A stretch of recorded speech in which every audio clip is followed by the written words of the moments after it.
Hi, welcome back to our blog. I'm Tim Heyl, the Heyl Group here at Keller Williams Realty. A few weeks ago, we talked to you about our 2014 Buyer's Guide. In fact, we offered it to you to register and get a link to the whole thing. We talked about the top 10 questions you should ask an agent when you're considering hiring one. Today, what I want to talk to you about is our 2014 Home Seller's Guide.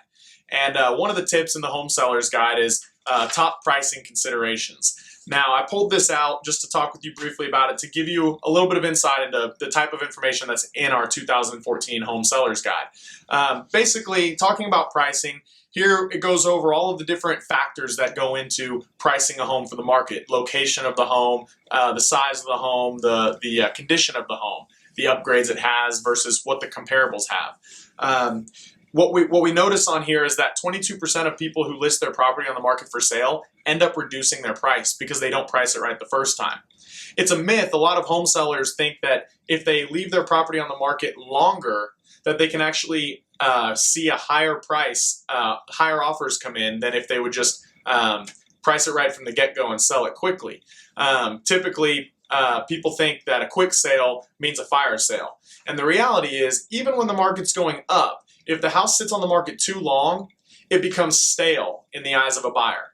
And the buyers are always asking questions like, why hasn't anybody else bought it? Why haven't there been other offers on this home? Especially in a market like today, where houses are going in the first couple of days. The first weekend it hits the market, they're flying off the shelf. So you don't want to be one of the homes that stays on the market for a month or for 4 months or even 2 or 3 months.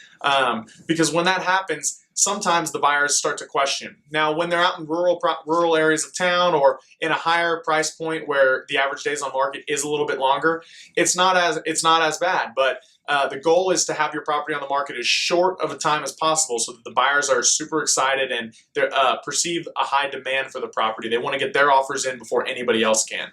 So it's really important to price your home right from the get-go. And we've got all kinds of pricing tips here in our 2014 Seller's Guide. So register in the link below, and we'd love for you to jump on and review all the information. Thanks for watching this vlog.